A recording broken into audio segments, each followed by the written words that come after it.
Hola, perdona, estoy un poco confundido. Estoy muy feliz de verte en el canal y tú suscríbete, dale like y no olvides escribir comentario, que disfrutes del video. El Día de Acción de Gracias siempre era igual en nuestra familia. Sonrisas refinadas, un poco forzadas, la mesa puesta con servilletas de lino perfectas que nadie se atrevía a usar, y el aroma a pavo asado flotando en el aire como una cortina de humo para ocultar la tensión que crepitaba bajo la superficie.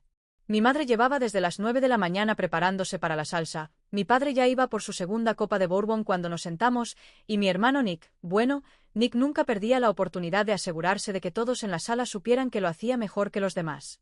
El tintineo de los tenedores y el murmullo de conversaciones triviales llenaban el comedor, pero el trasfondo era familiar, una competencia tácita disfrazada de tradición. Todos llegaron vestidos con sus mejores galas, contando anécdotas sobre ascensos, casas de vacaciones, nuevas inversiones y las calificaciones de los niños como trofeos que se exhibían para elogiar. Me senté en el extremo de la mesa, como siempre, con la silla extra encajada entre el aparador y el perchero, como un sutil recordatorio de mi lugar en la jerarquía familiar. Nick estaba sentado en el centro, disfrutando de la atención como si fuera una luz de escenario, con un monólogo sobre su último éxito en el mercado, con números, porcentajes y asentimientos petulantes de papá, quien apenas parpadeó cuando entré en la sala. Conocía esa escena. Me habían asignado el mismo papel secundario año tras año, la hermana callada con una carrera vaga y sin logros reales dignos de mención, al menos no del tipo que ellos entendían. Ya nunca me molestaba en corregirlos. Era más fácil hacerles creer que seguía debatiéndose en la zona gris entre el subempleo y la ensoñación. Estaba removiendo mi vino, escuchando a medias a Nick describir cómo su bono de este año iba a ser casi de 6 cifras, cuando levantó la vista y me miró fijamente, con una media sonrisa dibujada en su rostro como si acabara de recordar mi presencia. ¿Y qué tal va el negocio?, preguntó, con un tono deliberadamente informal, pero sus palabras destilando la misma condescendencia de siempre que había perfeccionado desde la adolescencia. ¿Sigues buscando clientes o por fin encontraste un trabajo de verdad? La risa que siguió no fue ni siquiera sutil. Fue un cebo, simple y mordaz, lanzado desde el otro lado de la mesa frente a nuestros padres y familiares como si fuera parte del entretenimiento. Sentí que mi madre me miraba fijamente, esperando ver mi reacción, probablemente con la esperanza de que sonriera y se riera, como siempre. Pero no lo hice. Esta vez no. No mordí, no grité, ni siquiera me inmuté. Simplemente tomé otro sorbo de vino, sostuve la mirada de Nick y me encogí de hombros levemente, como si sus palabras no importaran nada. Lo que ninguno de ellos sabía, ni Nick, ni mi madre, ni siquiera los primos que cuchicheaban al final de la mesa, era que ya había cerrado un trato esa misma mañana que haría que su bonificación pareciera un error de redondeo. Pero no había venido a Acción de Gracias a presumir. Vine con algo mucho más satisfactorio en mente. Esa mañana había empezado como cualquier otro día. Demasiados correos electrónicos, una agenda sobrecargada y una última llamada a un cliente que llevaba semanas en el aire. Ava, mi socia, me llamó justo después del amanecer, con la voz cargada de adrenalina. Listo, dijo. Firmaron. Los 3 departamentos. Contrato completo. Estamos dentro. No era un acuerdo cualquiera. Era un paquete de reestructuración corporativa para una de las financieras más poderosas del estado, la firma de Nick. Lo que él desconocía era que nuestra empresa llevaba meses pujando por ese contrato entre bastidores, elaborando discretamente una propuesta tan irrefutable que hacía que la competencia pareciera un equipo de aficionados. Lo que tampoco sabía era que yo había estado trabajando directamente con su jefe, Adam Stokes, durante las últimas 4 semanas, negociando los términos y ultimando los resultados. Me recosté en la silla y dejé que Nick siguiera hablando, que continuara con su desfile de cifras y consejos bursátiles, porque sabía lo que venía. Sabía quién estaba a punto de cruzar esa puerta. Y sabía que, cuando lo hiciera, todo sobre cómo me veía esta familia, todo lo que creían saber, estaba a punto de desmoronarse. No vine solo por el pavo. No vine para volver a ser el personaje secundario. Vine para terminar algo. No recuerdo el momento exacto en que me di cuenta de que había nacido para un papel secundario en la producción de mi propia familia, pero en algún punto entre las asambleas escolares y las cartas de aceptación universitaria que nunca me llegaron, la verdad se instaló como un invitado no deseado que nunca se fue. Mi hermano Nick siempre había sido la estrella, más grande, más ruidoso, más rápido, más brillante. El tipo de niño que recibía un trofeo solo por presentarse, y si no lo hacía, alguien inventaría uno solo para que pudiera llevarse algo a casa. Era el niño de oro incluso antes de que supiera escribir la palabra ambición, y nuestros padres nunca perdían la oportunidad de pulirlo y exhibirlo como si fuera la prueba de que su crianza había funcionado.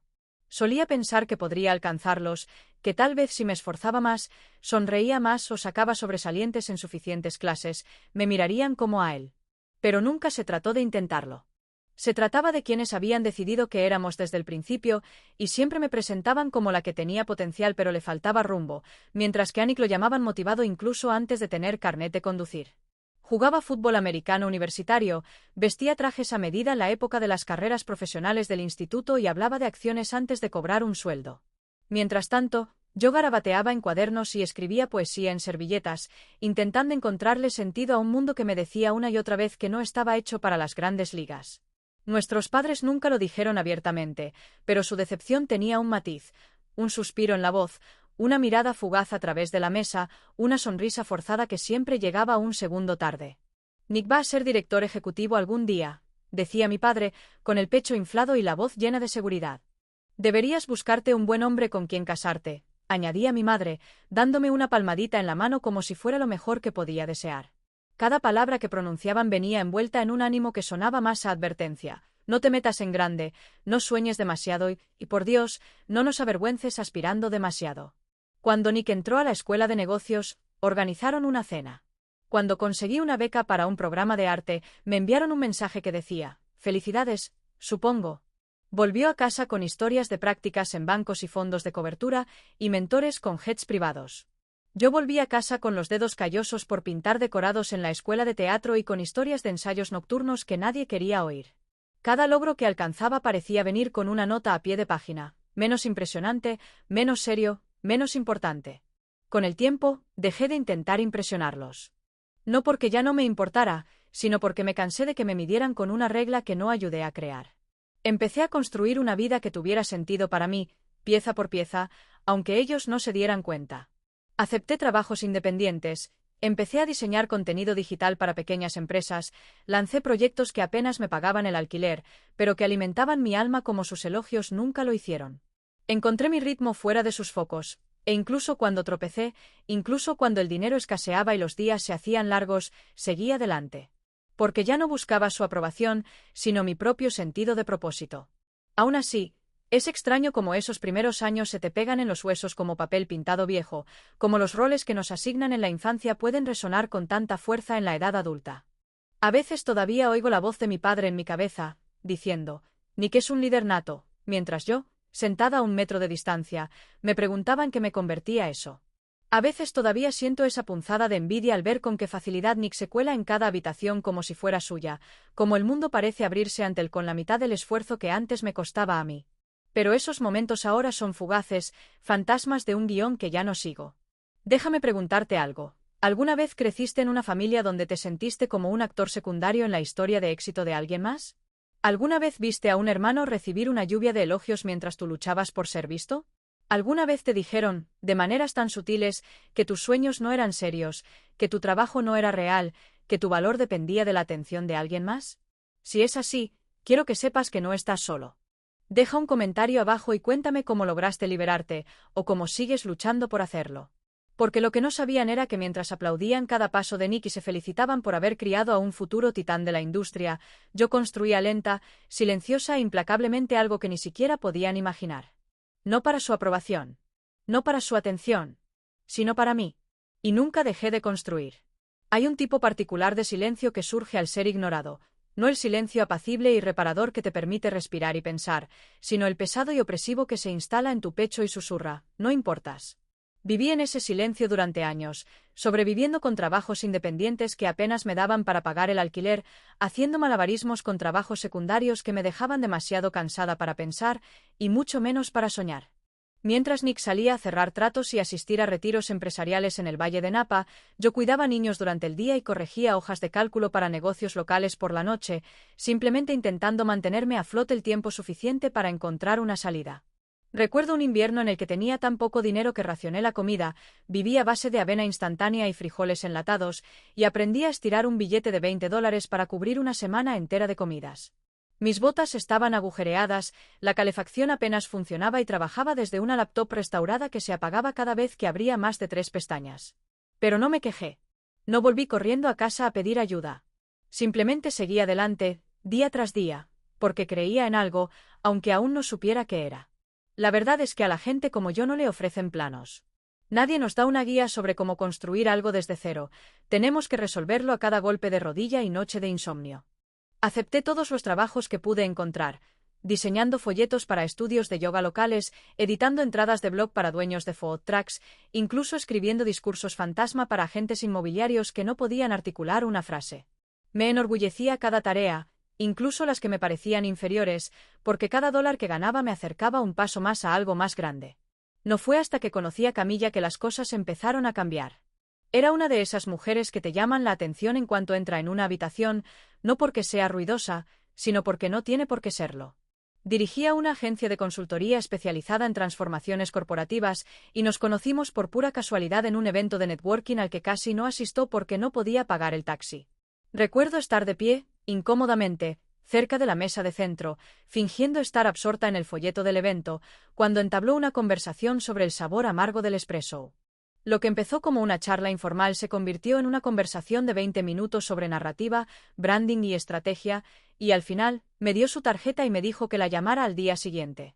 Esa llamada se convirtió en una pasantía no remunerada, y esa pasantía se convirtió en una mentoría que acabaría cambiando mi vida.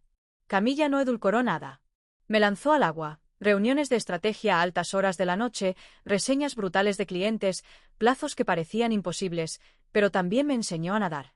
Me enseñó a ser dueño de una sala, a presentar una idea sin pestañear, a convertir el rechazo en investigación y los errores en lecciones. Me presionó más que nadie, y por primera vez en mi vida, alguien creyó en lo que podía construir, no solo en lo que podía soportar. Cuando conseguí mi primer cliente de verdad, lloré en el baño durante 10 minutos antes de firmar el contrato. No era una empresa enorme ni un trabajo glamuroso, pero era mío, ganado con determinación, no con un apretón de manos. Ese primer cheque fue como un milagro, no por la cantidad, sino por lo que representaba, la prueba de que no estaba loca por creer en mí misma cuando nadie más lo hacía. Y a partir de ahí, todo fue creciendo como una bola de nieve. Los clientes empezaron a recomendarme. Se corrió la voz. Camilla finalmente me incorporó como socia de la agencia y en menos de un año ya estábamos aceptando clientes corporativos de alto nivel con los que solo había soñado trabajar. Y, sin embargo, en casa, la historia nunca cambió. Para mi familia, yo seguía siendo la que intentaba entender las cosas, la que tenía algún tipo de negocio creativo, lo que sea que eso significara. Nunca me pidieron detalles. Nunca intentaron entender a qué me dedicaba realmente. Y, sinceramente, los dejé en la ignorancia, no por vergüenza, sino porque me guardaba la verdad para un momento que significaría algo. Quería que me siguieran subestimando, que siguieran riéndose discretamente a mis espaldas en las cenas familiares y diciendo que trabajaba freelance, como si fuera solo un pequeño y lindo trabajo extra que algún día superaría. Ya no necesitaba sus aplausos, pero sí quería que vieran, de verdad, lo que había construido mientras no me prestaban atención. No porque ansiara venganza, sino porque hay cierta satisfacción en dejar que la verdad hable por sí sola. Porque al final, la verdad siempre entra por la puerta, con traje a medida y un contrato que nadie esperaba. Y luego llegó el cliente que acepté por una razón que nadie vio venir. Para cuando terminaron de trinchar el pavo y pasaron la segunda ronda de puré de papas, Nick ya había tomado las riendas de la conversación con la naturalidad que solo alguien criado entre aplausos podía lograr. Se sentó a la cabecera de la mesa como un rey, reclinado en su silla con una media sonrisa de suficiencia, contando historias sobre el crecimiento trimestral, los márgenes de beneficio y la captación de clientes como si estuviera presentando un seminario de negocios en lugar de una cena de acción de gracias. Soltó acrónimos y jerga financiera como si fuera confeti, disfrutando claramente de cómo nuestros padres se aferraban a cada palabra, como si estuviera revelando secretos de Estado en lugar de simplemente repitiendo como un loro el último informe de su empresa. ¿Sabes?, dijo, con la voz un poco más alta de lo necesario, nuestra firma acaba de concluir una de las mayores reestructuraciones de cartera en la historia de nuestra división. Fui el consultor principal, claro. El equipo ejecutivo básicamente dijo que yo llevaba todo el asunto a cuestas. Hizo una pausa para tomar un sorbo de vino y mirar a nuestro padre, que sonreía de orgullo como si Nick acabara de ganar un premio Nobel. Incluso están considerando mi nombre para un ascenso. Podría dirigir un nuevo departamento el próximo trimestre. La sala bullía de admiración educada, los tenedores tintineaban contra los platos, algunos primos asentían con expresiones vacías, como si apenas entendieran lo que decía, pero supieran que debía impresionar. Mi madre se inclinó y le dio una palmadita en el brazo a Nick, con una sonrisa radiante de orgullo maternal, y dijo: «Siempre supe que llegarías lejos». Tienes una mentalidad empresarial, ¿sabes? Naciste para esto. Me quedé en silencio, cortando mi cazuela de batata en cuadrados perfectos, no porque no tuviera nada que decir, sino porque sabía lo que venía y la anticipación era mucho más dulce que cualquier cosa en esa mesa. Lo que más me impactó no fue la necesidad de Nick de regodearse. No era nuevo. Lo que me dolió, de una forma a la que me había acostumbrado pero que nunca había logrado insensibilizar, fue la forma en que nuestros padres respondieron. Mi madre no me miró ni una sola vez durante el gran monólogo de Nick, ni mi padre me preguntó cómo iba mi negocio, ni siquiera un gesto de reconocimiento. Era como si yo fuera invisible, sentada allí mismo entre la salsa de arándanos y la cesta de pan de maíz, viendo una actuación a la que no me habían invitado. Pero no me importó. Esta vez no. Porque mientras todos se inclinaban hacia Nick, disfrutando del brillo de su autocomplacencia, yo miraba el reloj. Sabía que el momento estaba cerca. Lo había calculado a la perfección. Justo a tiempo, llamaron a la puerta. 3 golpes firmes y pausados que cortaron las risas y el raspado de los platos. Mi madre se levantó rápidamente, sobresaltada pero serena, sacándose las migas invisibles de la blusa mientras corría hacia la puerta, visiblemente confundida, pero demasiado educada para preguntar en voz alta. No esperaba a nadie más, murmuró, abriendo la puerta con la hospitalidad ensayada que reservaba para los vecinos o amigos de la iglesia. Y allí estaba Adam Stokes, el jefe de Nick.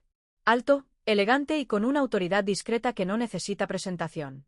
Mi madre parpadeó 2 veces, reconociéndolo claramente de la foto de las vacaciones de la empresa que Nick exhibió con orgullo en la nevera, pero sin saber por qué estaba allí, de pie en el recibidor con una sonrisa y una botella de vino en la mano. ¿Adam?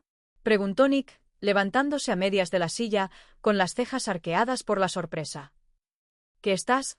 ¿Cómo? Adam entró en el comedor como si hubiera estado allí cientos de veces, saludando cortésmente a la familia y estrechando manos como si fuera una parada más en su agenda social. Entonces me vio. Ah, dijo con cariño, con los ojos brillantes mientras pasaba junto a Nick y se dirigía a mi extremo de la mesa. Ahí está.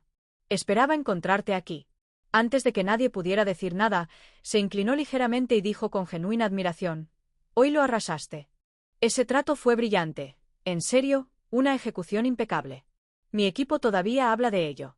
Sonreí, tranquila y relajada, mientras toda la mesa se quedaba paralizada en un silencio atónito. Casi se podía oír la confusión en la mente de Nick, intentando reconstruir lo que acababa de oír, intentando convencerse de que debía haber malinterpretado. Adam continuó hablando, elogiando la estrategia de negociación, haciendo referencia a detalles muy específicos que solo alguien muy involucrado en el acuerdo conocería, y mencionando casualmente lo emocionado que estaba por ver hacia dónde se dirigía nuestra colaboración. Mi padre se quedó boquiabierto, y mi madre parecía como si le hubieran echado agua helada en el regazo. El rostro de Nick palideció al comprender algo, lenta y bruscamente, como un corte de papel que no notas hasta que pica. Intentó reír, un sonido frágil que se quebró bajo el peso de su confusión. Espera, ¿qué quieres decir con colaboración? Preguntó con voz temblorosa. Adam se volvió hacia él, un poco desconcertado, y asintió. Ah, ¿no lo sabías? Es la consultora principal de toda la reestructuración. La responsable de toda la transición en su empresa. Sinceramente, estaríamos perdidos sin ella.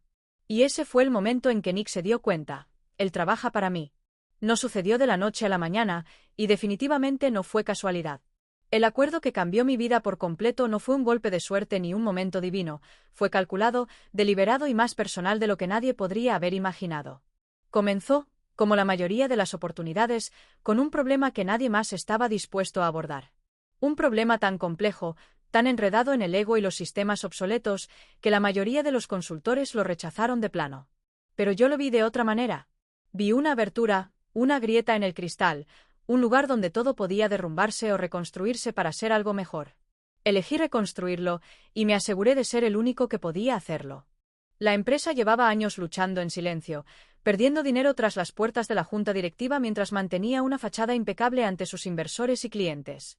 Pero los rumores se hacían cada vez más fuertes. Despidos, objetivos incumplidos, caos interno. Y supe, desde el momento en que leí su primera solicitud, que este era el tipo de acuerdo que lo cambiaría todo. Lo que lo hacía aún más interesante, más retorcido y poético, era que se trataba de la misma empresa de la que mi hermano había estado alardeando durante años. Su joya de la corona. Su billete de oro. El lugar al que entraba cada mañana como si fuera suyo, sin percatarse de la podredumbre que crecía bajo la superficie. Cuando Adam Stokes, El propio director ejecutivo me contactó por recomendación privada y me pidió reunirme discretamente. Me mostré tranquilo. No mostré mis cartas. No dejé entrever que ya conocía la empresa al dedillo, ni que había estado estudiando discretamente sus estructuras internas, analizando sus debilidades y observando las tendencias de sus acciones con ojo crítico. Acudí a la reunión tranquilo y perspicaz, armado con una propuesta de 10 páginas que no solo diagnosticaba sus problemas, sino que ofrecía soluciones que nadie más se había atrevido a sugerir. Lo que siguió fue un mes de negociaciones brutales, llamadas telefónicas a altas horas de la noche y sesiones de estrategia que me impulsaron más allá de cualquier proyecto. Cada movimiento era una jugada de ajedrez, cada frase cuidadosamente elegida, cada documento afilado como una cuchilla. Hubo momentos en que pensé que se desmoronaría, momentos en que me pregunté si estaba presionando demasiado o arriesgando demasiado. Pero en el fondo, sabía exactamente lo que hacía. Este no era un cliente más. Este no era un proyecto más. Este era el cliente. El que pondría mi negocio en el mapa y cambiaría por completo la dinámica de poder de mi familia sin decir una sola palabra. Cuando se recogieron las últimas firmas y se secó la tinta del contrato, Ava y yo nos quedamos en nuestra oficina mirando el documento firmado en silencio. Me miró con los ojos muy abiertos y preguntó, ¿lo saben? Negué con la cabeza y sonreí.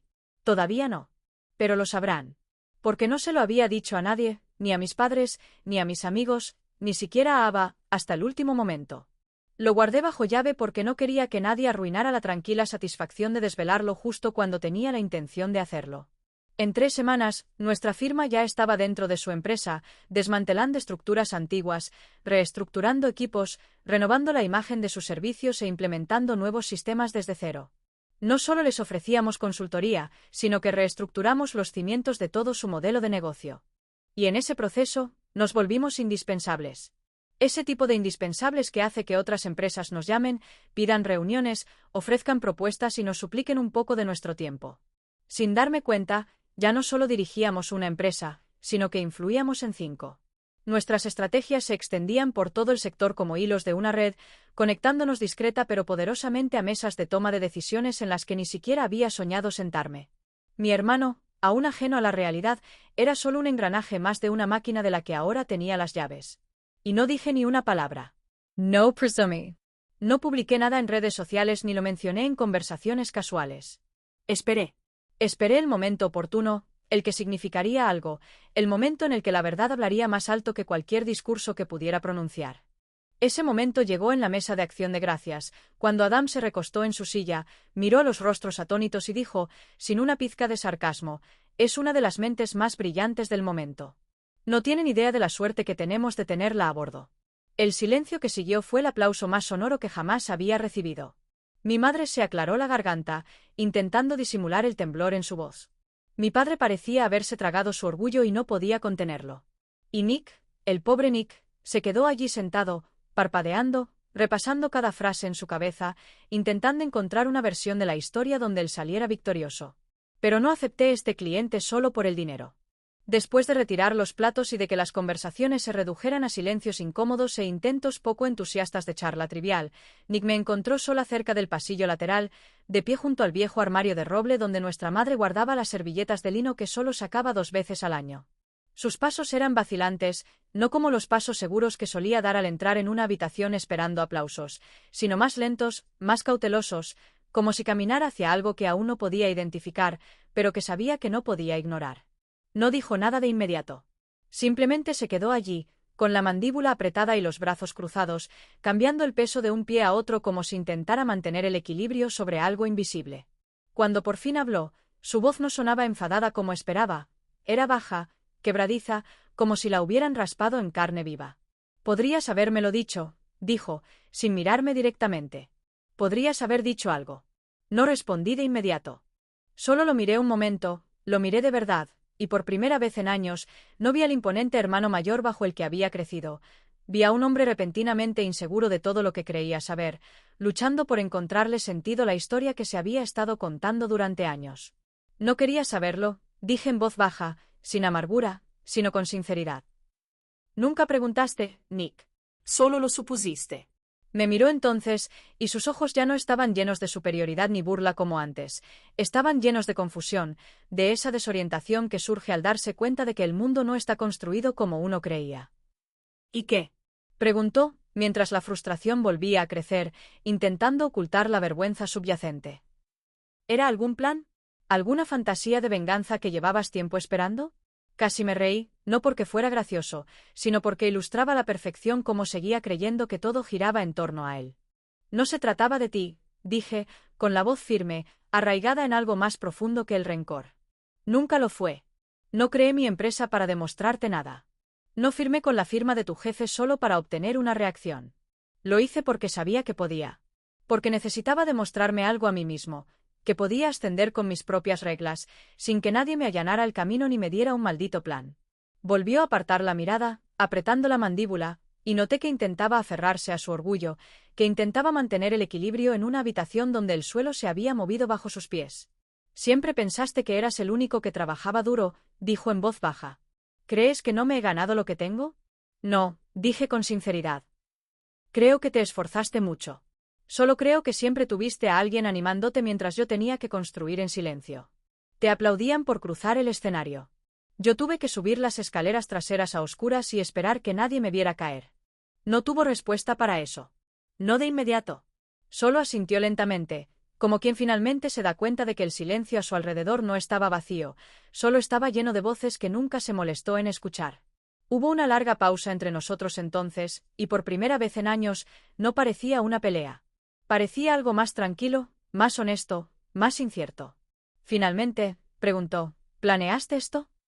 Su voz era casi un susurro ahora, como si no estuviera seguro de querer la respuesta. Sonreí, no con crueldad ni con triunfo, solo con dulzura. A veces las cosas salen exactamente como deben, dije. Y eso fue todo lo que le conté. Porque no necesitaba saber cuántas noches me quedé despierta elaborando esa propuesta, cuántas versiones escribí antes de enviársela a su jefe, ni cuántas veces ensayé mantener la cara impasible en la mesa solo para saborear el momento en que todo cambiara. Esa parte de la historia era mía, y solo mía. Al girarme para coger mi abrigo y dirigirme a la puerta, mi teléfono vibró en el bolsillo. Lo saqué sin prisa, mirando la pantalla como uno lo hace cuando ya no le sorprenden las buenas noticias. Era un mensaje de otro ejecutivo, uno al que le había presentado mi proyecto 3 meses antes y del que no había recibido respuesta, hasta ahora. Estamos impresionados, decía el mensaje. Nos gustaría ofrecerle un puesto en nuestro consejo asesor. Hablemos la semana que viene. No reaccioné. No le enseñé el mensaje a nadie. Simplemente guardé el teléfono en el bolsillo de mi abrigo, salí al aire fresco de la noche y respiré la silenciosa satisfacción de una victoria que no necesitaba fuegos artificiales para sentirse poderosa. Detrás de mí, sabía que Nick seguía de pie en ese pasillo, repasando la noche en su cabeza, intentando recomponer las piezas de una historia que ya no tenía sentido. Se recuperaría, por supuesto, siempre lo hacía, pero algo había cambiado, y ambos lo sabíamos. No solo en él, sino en la historia que nuestra familia siempre nos había contado sobre quiénes éramos y cuánto valíamos. Porque no solo gané esta noche.